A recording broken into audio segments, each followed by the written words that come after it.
विष्णु भगवान की जय, बृहस्पति देव भगवान की जय। आज हम सुनेंगे बृहस्पतिवार व्रत कथा, जिसके कहने और सुनने दोनों का ही फल बताया गया है। इस दिन बृहस्पति देव जी की पूजा होती है। पीले वस्त्र धारण करें, पीले पुष्पों को ही धारण करें। भोजन भी चने की दाल का होना चाहिए, नमक नहीं खाना चाहिए। दिन में एक समय ही भोजन करें। पीले रंग का फूल, चने की दाल, पीले कपड़े, पीले चंदन से पूजा करनी चाहिए। इस व्रत में केले का पूजन होता है। पूजन के पश्चात कथा सुननी चाहिए। इस व्रत को करने से समस्त इच्छाएं पूर्ण होती हैं और बृहस्पति देव प्रसन्न होते हैं। धन, विद्या, पुत्र तथा मनवांछित फल की प्राप्ति होती है।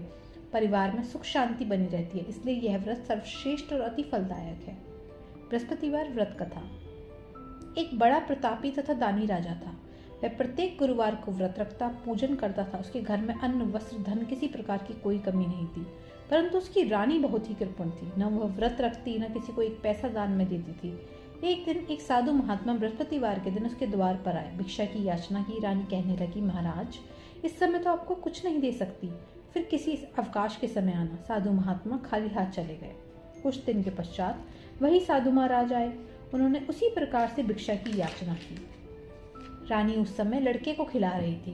कहने लगी, महाराज, मैं क्या करूं, अवकाश नहीं है, इसलिए आपको भिक्षा नहीं दे सकती। तीसरी बार महात्मा आए। उसने उसी तरह से टालना चाहा, परंतु महात्मा कहने लगे कि यदि तुमको बिल्कुल अवकाश हो जाए तो क्या तुम मुझको भिक्षा दोगी? रानी कहने लगी, हाँ महाराज, यदि ऐसा हो जाए तो आपकी बड़ी कृपा होगी। साधु महाराज जी कहने लगे कि अच्छा, मैं एक उपाय बताता हूँ। तुम बृहस्पतिवार को दिन चढ़ने पर उठो, सारे घर में झाड़ू लगाकर कूड़ा एक कोने में जमा कर दो। घर में चौका इत्यादि मत लगाओ। उस दिन सब हजामत अवश्य बनवाएं। रसोई बनाकर चूल्हे के पीछे रखा करो, सामने कभी ना रखो। सायंकाल को अंधेरा होने के बाद दीपक जलाया करो तथा बृहस्पतिवार को न पीले वस्त्र धारण करो, न पीले रंग की भोजन करो। यदि ऐसा करोगे तो तुमको घर के काम से अवकाश मिल जाएगा। रानी ने ऐसा ही किया। साधु के कहे अनुसार रानी को केवल 3 बृहस्पतिवार बीते थे। उसकी समस्त धन संपत्ति नष्ट हो गई।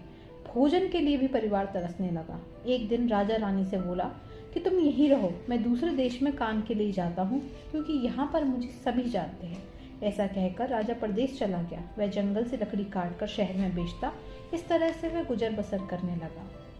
राजा के बिना रानी और दासी दुखी रहने लगे। उन्हें कई दिन तक भोजन के बिना रहना पड़ा। तब रानी ने अपनी दासी से कहा कि पास के नगर में मेरी बहन रहती है, वो बहुत धनवान है, तू उसके पास जा, कुछ लेकर आ, ताकि थोड़ी बहुत गुजर बसर हो सके।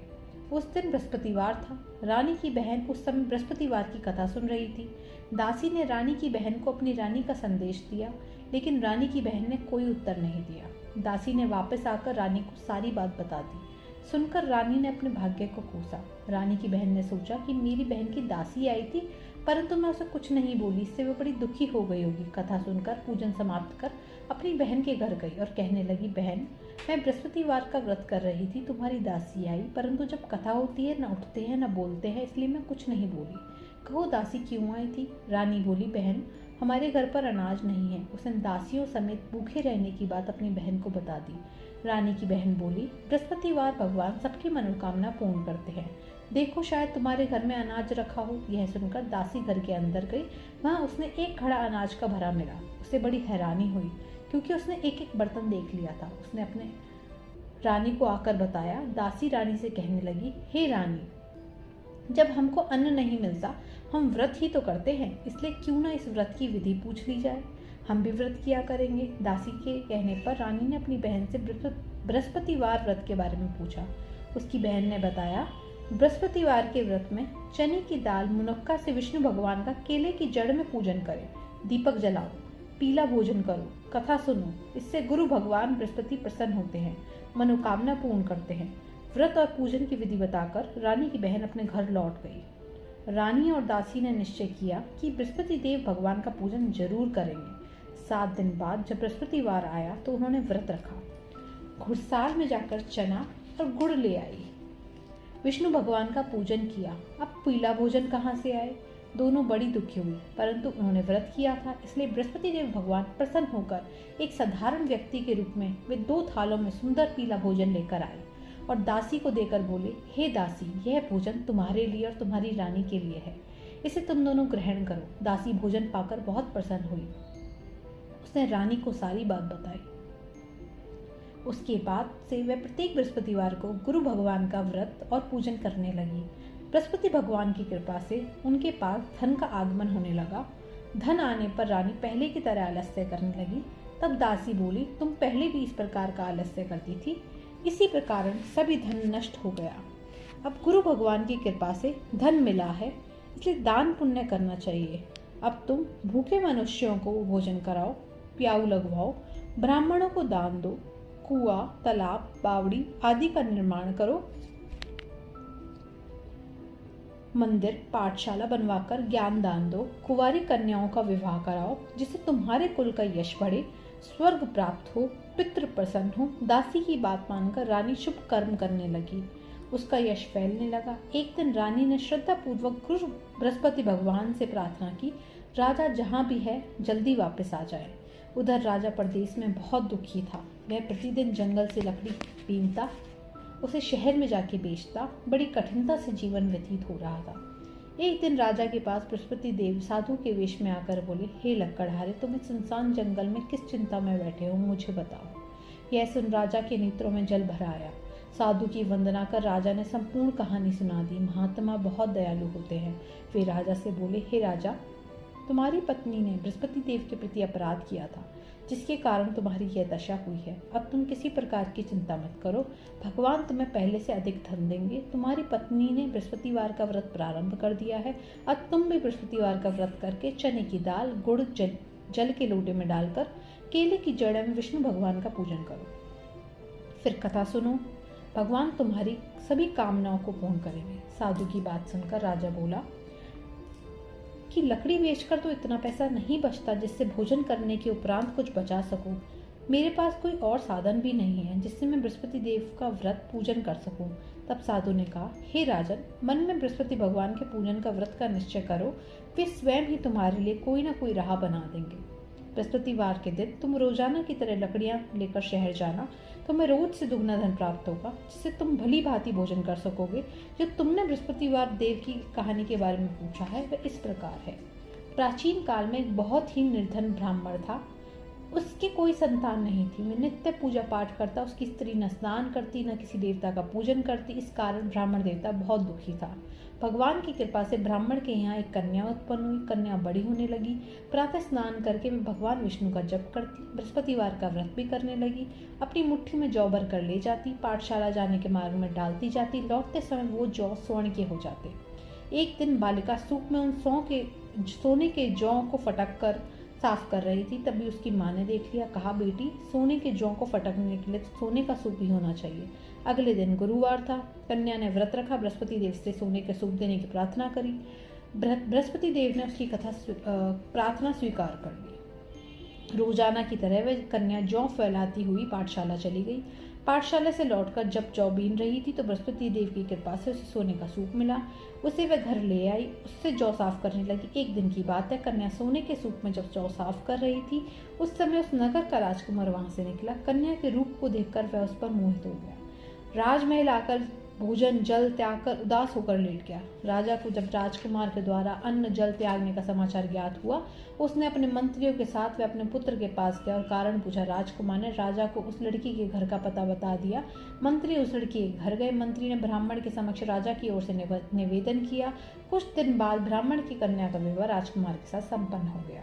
कन्या के जाने के बाद ब्राह्मण के घर में पहले की भांति गरीबी का निवास हो गया। एक दिन दुखी होकर ब्राह्मण अपनी पुत्री से मिलने गए। बेटी ने पिता की अवस्था को देखा, अपनी माँ का समाचार पूछा। ब्राह्मण ने सभी हाल कह सुनाया। कन्या ने बहुत सा धन देकर विदा किया, लेकिन कुछ दिन बाद फिर वही हाल हो गया। ब्राह्मण फिर अपनी कन्या के यहाँ गया, सभी हाल पूछा तो पुत्री बोली, हे पिताजी, आप माताजी को यहाँ ले आओ, मैं उन्हें वह विधि बता दूंगी जिससे गरीबी दूर हो जाएगी। ब्राह्मण देवता अपनी स्त्री को साथ लेकर अपनी पुत्री के पास राजमहल पहुंचे तो पुत्री अपनी माँ को समझाने लगी, हे माता, तुम प्रातःकाल स्नान आदि करके विष्णु भगवान का पूजन करो, सब दरिद्रता दूर हो जाएगी। परंतु उसकी माँ ने उसकी एक भी बात नहीं मानी। वह प्रातःकाल उठकर बिना स्नान किए अपनी पुत्री की झूठन खा लेती थी। एक दिन उसकी पुत्री को बहुत गुस्सा आया। उसने अपनी माँ को एक कोठरी में बंद कर दिया। प्रातः उसने स्नान आदि करा के पूजा पाठ कराया तो उसकी माँ की बुद्धि ठीक हो गई। उसके बाद वह नियम से पूजा पाठ करके बृहस्पति देव का व्रत रखने लगी। इस व्रत के प्रभाव से मृत्यु के बाद वह स्वर्ग को गई। वह ब्राह्मण भी सुखपूर्वक इस लोक का सुख भोग कर स्वर्ग को प्राप्त हुआ। इस प्रकार कहानी कहकर साधु देवता वहां से लोप हो गए। धीरे धीरे समय व्यतीत होने लगा। फिर बृहस्पतिवार का दिन आया। राजा जंगल से लकड़ी काटकर शहर में बेचने गया। उससे उस दिन और दिनों से अधिक ज्यादा धन मिला। राजा ने चना गुड़ आदि लाकर बृहस्पतिवार का व्रत किया। उस दिन से उसके सभी क्लेश दूर हुए। परंतु जब अगले गुरुवार का दिन आया, वो बृहस्पतिवार की कथा करना भूल गया। इस कारण बृहस्पति भगवान नाराज हो गए। उस दिन उस नगर के राजा ने विशाल यज्ञ का आयोजन किया था। समस्त राज्य में घोषणा की थी कि मेरे यहाँ सब भोजन करने आए, किसी के घर चूल्हा ना जले। इस आज्ञा को जो नहीं मानेगा उसे फांसी दे दी जाएगी। राजा की आज्ञा के अनुसार राज्य के सभी वासी राजा के भोज में सम्मिलित हुए, लेकिन लक्कड़हारा कुछ देर में पहुंचा, इसलिए राजा ने उसे अपने साथ महल में ले गए। जब राजा लक्कड़हारे को भोजन करा रहे थे, रानी की दृष्टि उस खूंटी पर पड़ी जिस पर उसका हार लटका हुआ था। उस हार खूंटी पर लटका हुआ नहीं दिखाई दिया। रानी को निश्चय हो गया, मेरा हार इस लक्कड़हारे ने चुरा लिया है। उसी समय सैनिक बुलवाकर उसको जेल में डलवा दिया। लक्कड़हारा जेल में विचार करने लगा, जाने कौन से पूर्व जन्म के कर्म से मुझे यह दुख प्राप्त हुआ है। जंगल में मिले साधु को याद करने लगा। तत्काल बृहस्पति देव साधु के रूप में प्रकट हो गए। कहने लगे, हे मूर्ख, तूने बृहस्पति देवता की कथा नहीं कही, इसी कारण तुझे यह दुख प्राप्त हुआ है। अब तू चिंता मत कर। बृहस्पतिवार के दिन जेल खाने के दरवाजे पर तुझे 4 पैसे पड़े मिलेंगे। उससे तू बृहस्पति देव की पूजा करना, तेरे सभी कष्ट दूर हो जाएंगे। अगले बृहस्पतिवार को उसे जेल के द्वार पर 4 पैसे मिले। राजा ने पूजा का सामान मंगवाकर कथा कही, प्रसाद बांटा। उसी रात्रि में बृहस्पति देव ने नगर के राजा को स्वप्न में आकर कहा, हे राजा, तूने जिसे जेल में बंद किया है उसे छोड़ देना, वह निर्दोष है। राजा प्रातःकाल उठा, खूंटी पर हार टंगा दिखकर लक्कड़हारे को बुलाया, क्षमा मांगी। राजा के योग्य सुंदर वस्त्र आभूषण भेंट कर उसे विदा किया। गुरुदेव की आज्ञा अनुसार राजा अपने नगर को चल दिया। राजा जब नगर के निकट पहुंचा, उसे बड़ा ही आश्चर्य हुआ। नगर में पहले से अधिक बाग, तालाब, कुएं, बहुत सी धर्मशालाएं, मंदिर आदि बने हुए थे। राजा ने पूछा, यह किसका बाग और धर्मशाला है? तब नगर के लोग कहने लगे, यह सब रानी और दासी के द्वारा बनवाए गए हैं। राजा को आश्चर्य हुआ, गुस्सा भी आया। उसकी अनुपस्थिति में रानी के पास इतना धन कहाँ से आया? जब रानी ने यह खबर सुनी कि राजा आ रहे हैं, तो उसने अपनी दासी से कहा, हे दासी, देख, राजा हमको कितनी बुरी हालत में छोड़कर गए थे। अब हमारी ऐसी हालत देखकर वो लौट ना जाए, इसलिए तू दरवाजे पर खड़ी हो जा। रानी की आज्ञा के अनुसार दासी दरवाजे पर खड़ी हो गई। जब राजा आए, उन्हें अपने साथ महल में लेवा लाई। तब राजा ने क्रोध करके अपनी तलवार निकाली और पूछा, बताओ ये धन तुम्हें कहाँ से प्राप्त हुआ? रानी ने सारी कथा सुनाई। राजा ने कहा, मैं रोजाना 3 बार कथा कहूँगा और करूँगा, रोज व्रत किया करूँगा। अब हर समय राजा के दुपट्टे में चने की दाल बंधी रहती, दिन में 3 बार कथा कहते। एक रोज राजा ने विचार किया कि चलो अपनी बहन के यहाँ हो आता हूँ। इस तरह का निश्चय करके राजा घोड़े पर सवार होकर अपनी बहन के यहाँ चल दिया। मार्ग में उसने देखा कि कुछ आदमी एक मुर्दे को लिए जा रहे हैं। उसने रुककर राजा को कहा, अरे भाई, मेरे बृहस्पति देव की कथा सुन लो। वे बोले, लो, हमारा तो आदमी मर गया है, इसे अपनी कथा की पड़ी है। परंतु कुछ आदमी बोले, अच्छा कहो, हम तुम्हारी कथा भी सुनेंगे। राजा ने दाल निकाली और कथा कहनी शुरू कर दी। तब कथा आधी ही समाप्त हुई थी, मुर्दा हिलने लगा।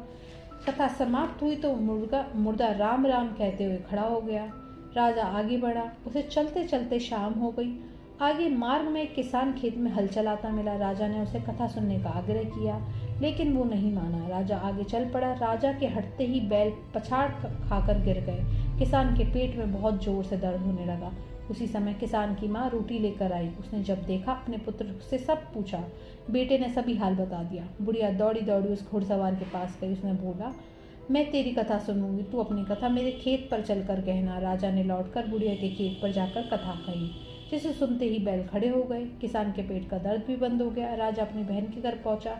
बहन ने खूब मेहमानी करी। दूसरे रोज प्रातःकाल राजा जागा, कहने लगा, सब लोग भोजन कर रहे हैं। राजा ने अपनी बहन से पूछा, ऐसा कोई मनुष्य है जिसने भोजन नहीं किया हो, जो मेरी बृहस्पतिवार की कथा सुन ले? बहन बोली, हे भैया, यह देश ऐसा ही है। यहाँ पर पहले लोग भोजन करते हैं, बाद में अन्य काम करते हैं। फिर वो एक कुम्हार के घर गई। उसका लड़का बीमार था। उसे मालूम हुआ यहाँ 3 दिन से किसी ने भोजन नहीं किया। रानी ने अपने भाई की कथा सुनने के लिए कुम्हार से कहा। वह तैयार हो गया। राजा ने जाकर बृहस्पतिवार की कथा कही। जिसको सुनकर उसका लड़का ठीक हो गया। अब तो राजा की प्रशंसा होने लगी। एक दिन राजा ने अपनी बहन से कहा, हे बहन, मैं अब घर जाऊंगा, तुम भी तैयार हो जाओ। राजा की बहन अपनी सास के पास गई, भाई के साथ चल जाने की आज्ञा मानी। सास बोली, चली जा, परंतु अपने लड़कों को मत लेके जाना, क्योंकि तेरे भाई की कोई संतान नहीं है। बहन ने अपने भाई से कहा, हे भैया, मैं तो चलूंगी, परंतु कोई बालक नहीं जाएगा। अपनी बहन को भी छोड़कर दुखी होकर मन से राजा अपने नगर को लौटा। राजा ने अपनी रानी से सारी कथा बताई। बिना भोजन करे शैया पर लेट गया। रानी बोली, हे प्रभु, बृहस्पति देव ने हमें सब कुछ दिया है, वे हमें संतान भी अवश्य देंगे। उसी रात बृहस्पति देव ने राजा को स्वप्न में कहा, हे राजा, उठ, सभी सोच त्याग दे, तेरी रानी गर्भवती है। राजा को यह जानकर बड़ी खुशी हुई। 90 महीने में रानी के गर्भ से एक सुंदर पुत्र पैदा हुआ। तब राजा बोला, हे रानी, स्त्री बिना भोजन करे रह सकती है, बिना कहे नहीं रह सकती। तब मेरी बहन आए, उससे कुछ मत कहना। रानी ने हाँ बोल दिया। तब राजा की बहन ने शुभ समाचार सुना, दौड़ी दौड़ी अपने भाई के यहाँ गई। रानी ने जब उसे आने का उलाहना दिया, तब भाई अपने साथ लेकर आ रहे थे तो टाल गई। अब उनके साथ नहीं आई, आज अपने आप भागी आ गई। तो राजा की बहन बोली, भाई, मैं इस प्रकार ना कहती तो तुम्हारे यहाँ औलाद कैसे होती। बृहस्पति देव सबकी मनोकामनाएं पूर्ण करते हैं। जो सद्भावना पूर्वक बृहस्पतिवार का व्रत करता है, पढ़ता है, सुनता है, दूसरों को सुनाता है, बृहस्पति देव उसकी सभी मनोकामनाएं पूर्ण करते हैं, उनकी सदैव रक्षा करते हैं। जो संसार में सद्भावना से गुरुदेव का पूजन व्रत सच्चे हृदय से करते हैं, उनकी सभी मनोकामना वैसे ही पूर्ण होती है जैसे सच्ची भावना से रानी राजा बृहस्पति देव की कथा गुणगान किया। उनकी सभी इच्छाएं बृहस्पति देव ने पूर्ण की। अनजाने में भी जो बृहस्पति देव की उपेक्षा ना करे, ऐसा करने से सुख शांति नष्ट हो जाती है। इसलिए सबको कथा सुनने के बाद प्रसाद लेकर जाना चाहिए, हृदय से उनका मनन करना चाहिए, जयकारा बोलना चाहिए। जय हो बृहस्पति देव भगवान की जय।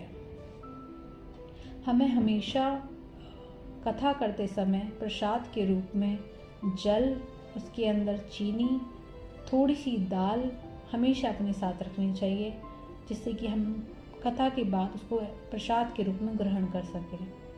बृहस्पति देवता की आरती। ओम जय बृहस्पति देवा, स्वामी जय बृहस्पति देवा, छिन्न छिन्न भोग लगाऊं, कंदली फल मेवा। ओम जय बृहस्पति देवा, तुम पूर्ण परमात्मा, तुम अंतर्यामी, स्वामी तुम अंतर्यामी, जगत पिता जगदीश्वर, तुम सबके स्वामी। ओम जय बृहस्पति देवा, चरणामृत निज निर्मल, सब पातक हरता, स्वामी सब पातक हरता, सकल मनोरथ दायक, कृपा करो भरता। ओम जय बृहस्पति देवा, तन मन धन अर्पण कर, जो जन शरण पड़े, स्वामी जो जन शरण पड़े, प्रभु प्रकट तब होकर, आकर द्वार खड़े। ओम जय बृहस्पति देवा, दीन दयाल दयानिधि, भक्तन हितकारी, स्वामी भक्तन हितकारी, पाप दोष सब हरता, भव बंधन हारी। ओम जय बृहस्पति देवा, सकल मनोरथ दायक, सब संशय हारो, स्वामी सब संशय हारो, विषय विकार मिटाओ, संतन सुखकारी। ओम जय बृहस्पति देवा, जो कोई आरती तेरी प्रेम सहित गावे, स्वामी प्रेम सहित गावे, जेठानंद आनंद कर, सो निश्चय पावे। ओम जय बृहस्पति देवा। सब बोलो विष्णु भगवान की जय, बृहस्पति देव भगवान की जय, राधा रानी की जय।